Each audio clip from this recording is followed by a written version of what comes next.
For the remainder of our time, you guys, I'm excited to be back. I was gone last week. I was on a prayer retreat. I try to do that fairly often, but it had been a while since I'd been on one, and this was really good. Connected with Jesus in a really deep and meaningful way. Got to see some beautiful scenery as I did it, and I'm coming back with really refreshed faith and intimacy with God. I can say that really sincerely. And I probably need it, because the series we're in is called Divided, and we're challenging this very difficult cultural moment on so many different fronts that is wanting to divide people generally, but we're even beginning to feel the tension as Jesus' people in his church more specifically. And we do fundamentally believe that the unity of God's people is a nuclear cosmic power that the devil greatly fears and can do incredibly, just amazing good things in the world. And so we're fighting like the scriptures command us to do for the unity of our faith so that we can actually represent Jesus well in this world and be united as we tackle many of the great issues that are facing us in our day. With all that being said, this morning, I want to start with one of the things that I think has the potential to bring about division like no other, and that is the reality that there are always more than one side to any given story. I mean, how many of you have heard the saying, there's always two sides to a story, right? Or you've heard Dr. Phil throw out his little colloquialisms, like, right, no matter how flat you make a pancake, there's always two sides. There's this reality that we've all been told our whole lives, there's always more than one side of the story. And I've found the older that I get, the more in tune I am to that. I think that's actually a product of maturity, which doesn't necessarily come with age, because I know old people, not very mature. Like, no one in this room. Everyone's fine here. But you know what I mean? Age and maturity aren't the same thing. Hopefully maturity comes with age, but not always. But one of the mature, emotionally, relationally mature aspects is being able to understand how biased and skewed our own perspectives we are, no matter how unbiased or objective we try to be. And that just awareness alone opens you up to the possibility that there can be more than one side to a story, different perspectives, different nuance, different angles told that don't necessarily contradict the story, but actually tell the full story.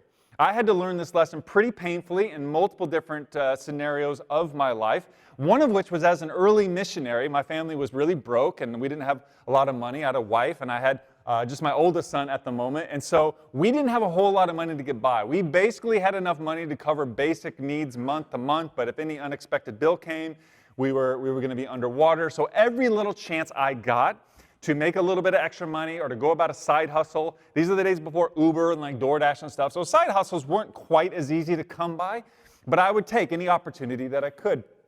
Now, one of my ingenious ideas to like earn a little extra income on the side was flipping cars at one point. Now, I know nothing about cars, so in hindsight, this was not a good idea, but I did it. I did a couple cars. I found a couple good cars that were really good deals that I could turn around and at least make maybe a couple $100 on.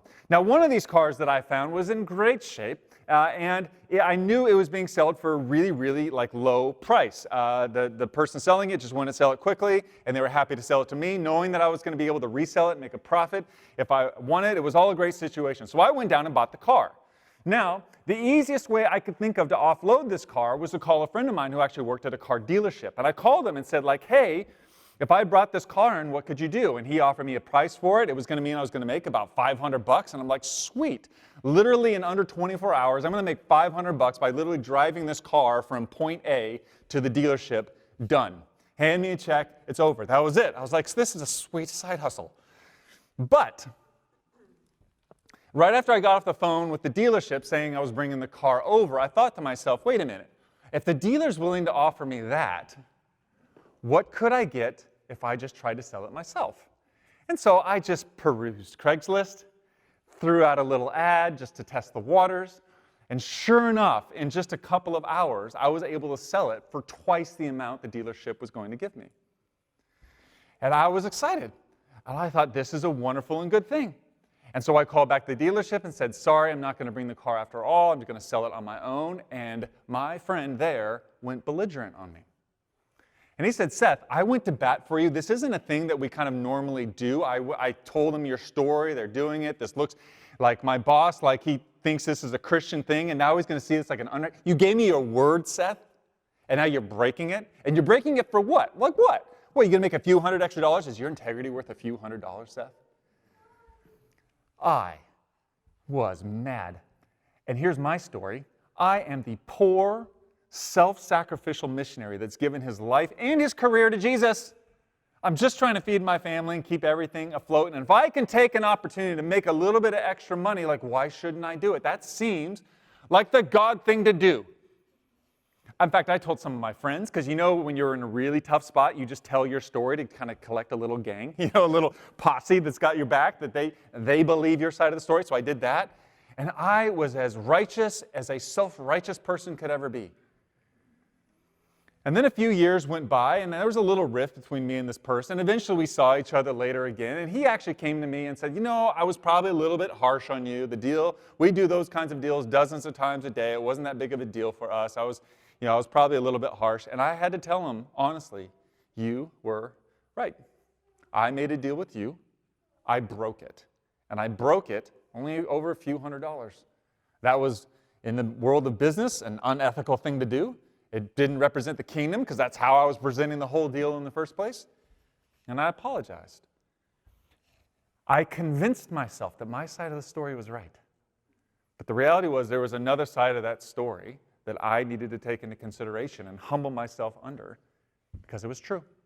And I had to swallow that jagged pill, hopefully allow it to form my integrity better in future dealings, and learn from it as I go. And this is common. How many of you in your marriages, in your families, in your friendships, how many of you have encountered two differing stories? That's more of a lighter story, and that friendship is still intact. It's great to this day. It's fine. Everything got worked out. But I have had some of my deeper friendships in life. I've almost lost some of them because of different sides of a story. Because I had a side and they had a side, and either I wasn't listening or they weren't listening, and we couldn't come to terms because we were just living in two different worlds.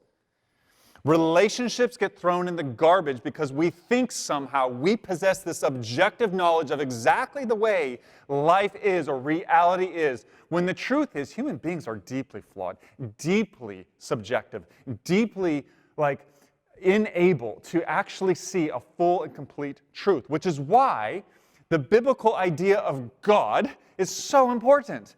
Not just as an idea, but a person, a relational being that is himself transcendent truth, that can see all facets and sides of our lives and other lives, so that we can resist the urge to become the heroes of our own story with all these haters, persecutors, enemies surrounding us. There's a bigger story, and God is the one through whom we can access, at least in some measure, that grander story to keep us from just self-righteously being right about everything, even though we're only right about some things. I see that this plays out all over culture. In fact, there is a classic pop culture example of this from my childhood that's now on display for my kids' childhood now in the Karate Kid saga. How many of you have ever seen the movie Karate Kid? Oh, God bless you. If you haven't, that's your homework from Jesus. It's your homework from Jesus, not while I'm talking. You can click on Netflix when I'm done talking, and you can go watch, if it's on Netflix, I think it's on Netflix right now, go watch Karate Kid. And there's a remake, like a TV series reboot of it now, called Cobra Kai, dealing with it multiple decades after the fact. But Karate Kid is an epic, epic movie that many of us have seen, a few of us haven't, but here's the basic idea. Daniel LaRusso moves to Los Angeles and is quickly bullied by some kids from a karate dojo. He then comes under the tutelage of Mr. Miyagi, who teaches him karate in order to defend himself and learns lots of life lessons along the way.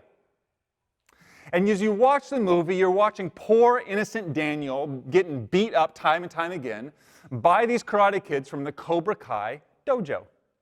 And you feel bad for Daniel, and you really hate these Cobra Kai kids, especially their leader, Johnny Lawrence. A guy who strikingly looks like he could be my son, to be honest with you. You know, the blonde hair and the whole facial features, he could be a trimmer. He definitely could roll with us. In fact, the other day at dinner, I took a picture of my son Jackson and then held it up against a picture of Johnny Lawrence from the 80s. You guys, did I somehow time travel and have a kid back? I don't know, maybe it's a brother long lost, who knows?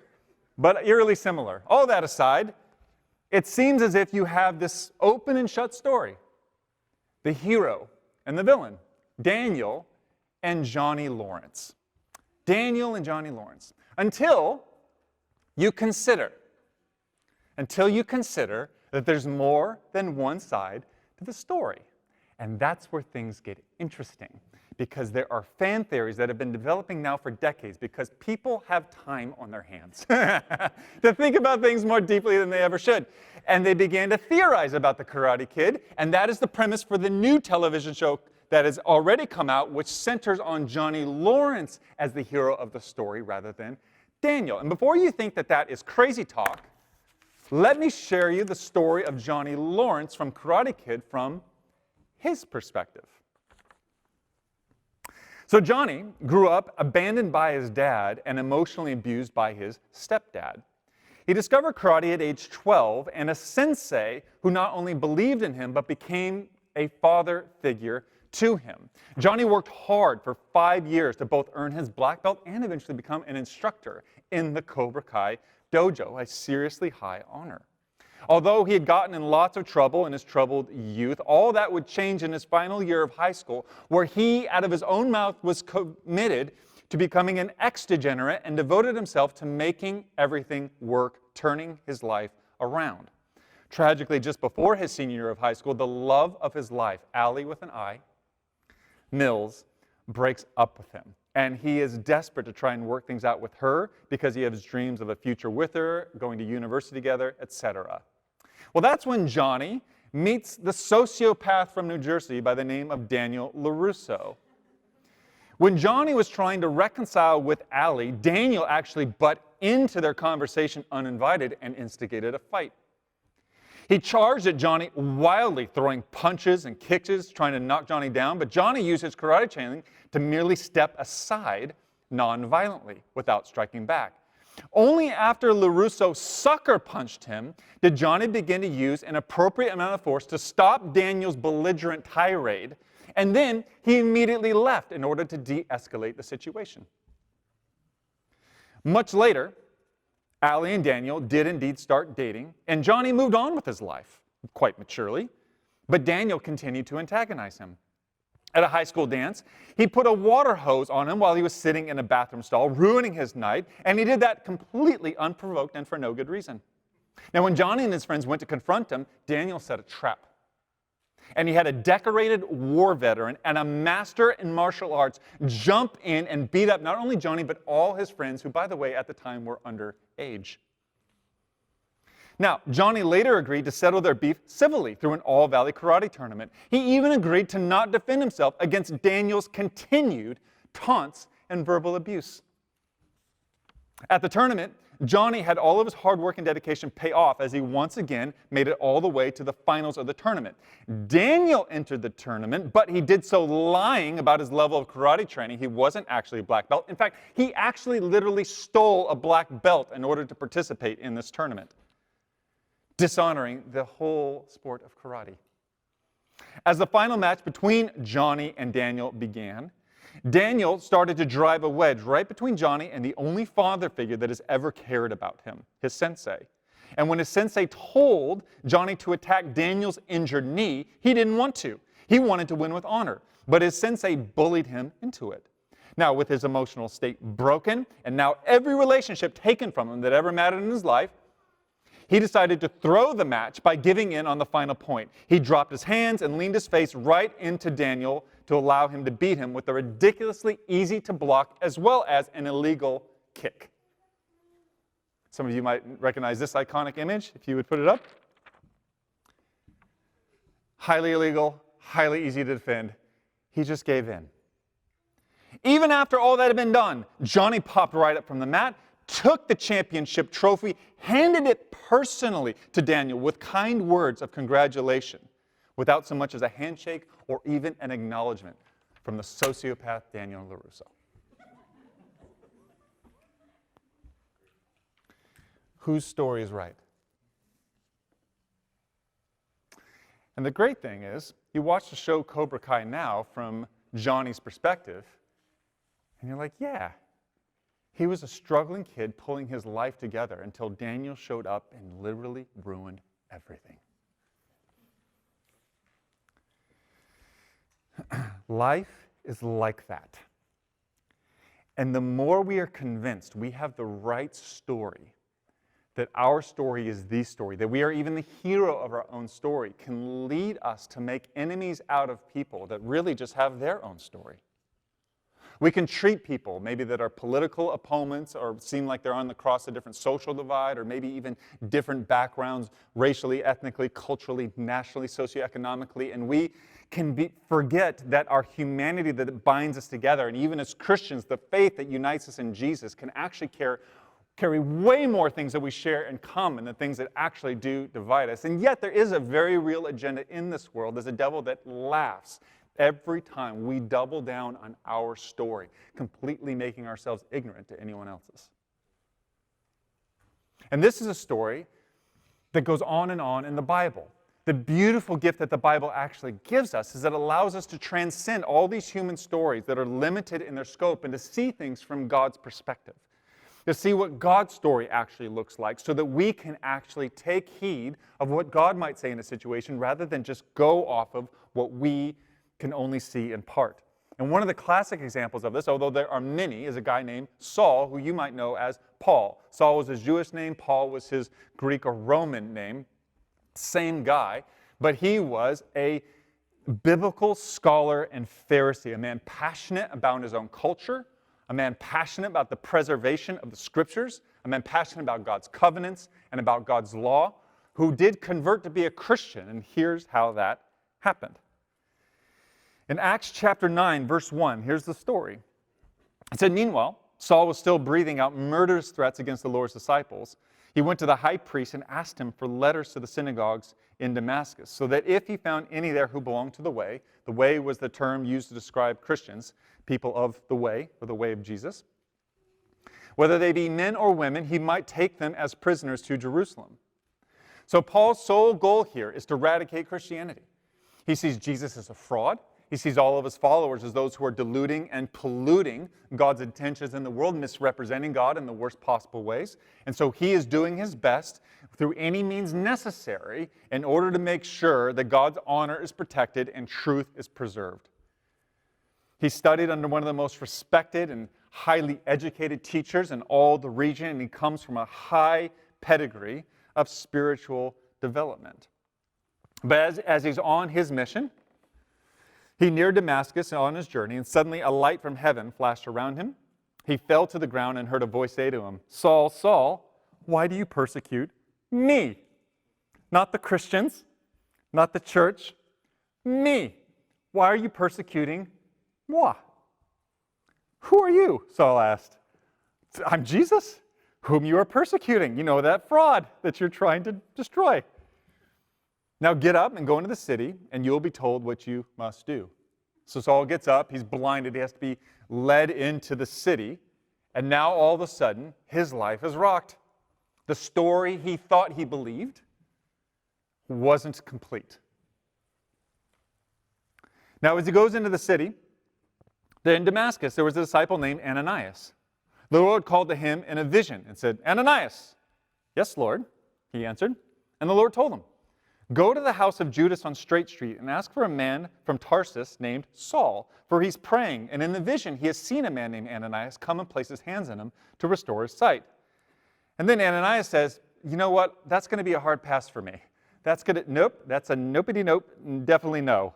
I've heard about this guy. I've heard many reports about this man and all the harm he's done to your holy people in Jerusalem. He's come here with authority from the chief priests to arrest all who call on your name." But the Lord said to Ananias, "Go. This man is my chosen instrument to proclaim my name to the Gentiles and their kings and to the people of Israel. I will show him how much he must suffer for my name." What's interesting, these two guys, Saul, later be known as Paul, and Ananias, both had the wrong story. They both did. Now, they both had parts of it that were true. Paul was deeply rooted in the Scriptures, so much so he would have had the entire Old Testament memorized, deeply trained in all of its theological nuance, and was actively waiting for the Messiah that it had promised, the true king of Israel that would come and actually rule the nations and restore peace and justice everywhere. He was waiting for this Messiah. He just believed Jesus was a fraud because there's no way a king would allow himself to be murdered on a cross. Kings are the ones that put people on crosses. They're not the people that get murdered on them. Kings are the ones that come and take lives. They're not the ones that come and sacrifice their lives. That's not how it works. And so Jesus comes along, appears to Paul, and says, hey, Paul, there's a lot you get, but there's a lot you don't. And you think you know the Bible, but there's some parts of it that you haven't read as intensely as others. You haven't read Genesis 3:15 very much, have you, Paul? Because if you did, you would see there would be a sacrificial servant that would come and give away his life. You haven't read Isaiah 53 very much, or 42 for that matter very much. Have you, Paul? You haven't read Deuteronomy 15. You haven't read Jeremiah. Paul, have you really read all the parts that talk about how God is indeed going to show up in person? And when he does, he's going to be slain for the sins of others. That he's not going to come to judge, but actually bear judgment. Have you read it all, Paul?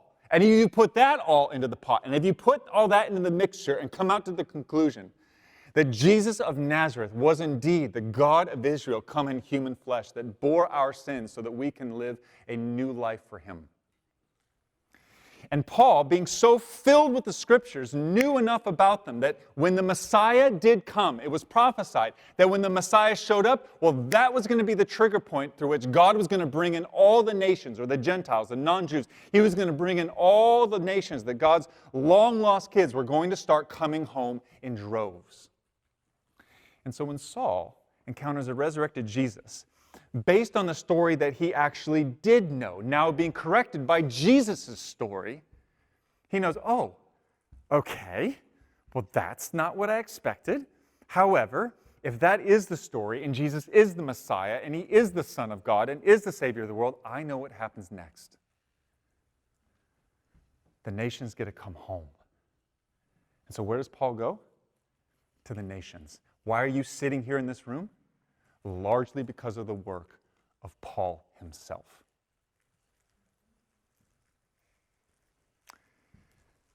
He had part of the story, just not all of it. Same way we all do. And Ananias, he was a Christian, a faithful disciple, someone who should have known Jesus' story better than others. But what did Ananias think when God himself called him to go disciple and train up Saul? No. Okay, God, here's the thing. You're supposed to know everything, so I really shouldn't have to explain this to you. You know what I mean? But he's trying to murder us. To which Jesus might say to Ananias, okay, have you forgotten that there's this little thing in Christianity? It's a little thing. You know, it's easy to overlook. It's this thing called, redemption. Change. Did you know God doesn't just call all the good little boys and girls that he really favors and likes and have got all their lives together? He calls the broken, jacked up, oppressed, messed up, those types. And he changes them. He redeems them. He transforms them. And it turns out that Ananias' story was also ill-informed. As much as he loved Jesus, filled with the Spirit of God, he too needed to hear God's side of the story. The man who was most murderously killing and imprisoning Christians was going to become probably the greatest Christian of all time. Which is to say that for many of us, the stories that we believe, the stories that we've got going on in our head, might be some sort of concoction of biblical truth, our own personal bias, and a lot of worldly junk with a teeny ounce of wisdom, maybe all sprinkled in it. But the way in which we transcend that, the resource that God wants us to utilize in order to get a greater picture of God's story in the world, is to actually elevate to see, what does Jesus say about this? Because you might look at someone and totally discount them and say, that person will never be a Christian. And some of you are those people here in this room right now that have become that Christian that people said it would never happen to. And there's tons of people that exist outside of these walls, on campus, in this community, that we would write off 100 times over saying nope, they're too smart, nope, they're too opposed, nope, they're too hurt, nope, they're too this, they're too that. To which the question then needs to become, which story do we believe? The story about With God, only a few things are possible, or all things? Do we believe the story that God picks the most unlikely and the weak and the unintelligent and the shamed and the degenerates and the perverted and the totally backwards and uses them, changes them from the inside out, and does something great in them that we could have never ever imagined? This is the gospel of Jesus. This isn't a religious program that if you follow the steps faithfully, then maybe you'll see incremental change. This is the power of God unleashed through the gospel that transforms people from the inside out, and how quickly we believe. And only what is possible through human intuition and ingenuity and intelligence and strategy, and fail to trust the God of power that can show up in a given moment.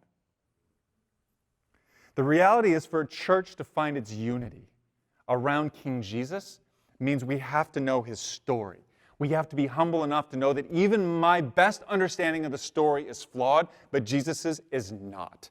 That I'm prone to make myself the hero of the story, but I am not. Jesus is. I'm prone to make everyone else with a different story around me my enemy, or wrong, or evil, or ill-intended. But the reality is, that's not often the case. And when we transcend Jesus and see things from his perspective, it gives us the ability to love people, including our enemies, and give even people the benefit of the doubt, knowing that unless and until we actually get a story given from him, we're bent towards division. We're going to be bent towards destruction. We're going to be bent towards suspicion and assumption. But if we could stop and just simply say, God, what is your side of this story? Because my husband has really hurt me. My kids seem really crazy. This culture seems really out of whack. I don't understand Republicans, and I don't get the Democrats, and if we could just say, God, what is your side to this story? If we could actually not just take God and try to smash him into our story, but actually humble ourselves so that we could become part of his, and we might actually find a unity that could transform this world. Find the truth that's somehow resonant, at least in minority share, to most of our stories, and bring it into the perfect and beautiful spectrum of truth that's contained in Jesus' story. My story is flawed. His story is not. He's not shy about sharing his story with me. He's not reluctant to give me a heavenly perspective so that I can look beyond my own bias. And if there is any desire, if there is any initiative to want to see the kingdom of God come, to want to address race or justice issues, to want to talk about inequity, to want to talk about the political issues, and to want to talk about the realm in which this world is completely messed up, to want to speak of how we're going to get along with differing views about this virus and how to cooperate in order to overcome it. In order for the Church of Jesus to come together, it's going to have to be more than just picking a side and doubling down. We're going to have to find Jesus and see what he says, because in him is the fullness and perfection of love and truth. And if you don't pursue him harder than your personal or political ideology, then you'll never be more than Daniel LaRusso or Johnny Lawrence, fighting a pointless battle when we could be friends, or better yet, brothers and sisters, loving God and one another in the direction that could see God's kingdom come to a world that desperately needs it.